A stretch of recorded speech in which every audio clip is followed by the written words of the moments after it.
So, hello everyone, welcome back to my channel. In this video, we will go over how to fix suspended Facebook account 180 days left to appeal error. So now let's begin. So what we can do first is open up our web browser and search for Facebook Help Center. Now here, click on their website and search for Facebook Disabled. Now you will need to click on My Personal Facebook Account is Disabled.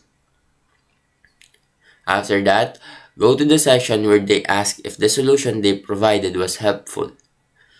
Click No and choose Other option. Now you will need to type this. Facebook team, my Facebook account is disabled due to some error. My Facebook account is not opening. Please recover my Facebook account. After that, click on Submit.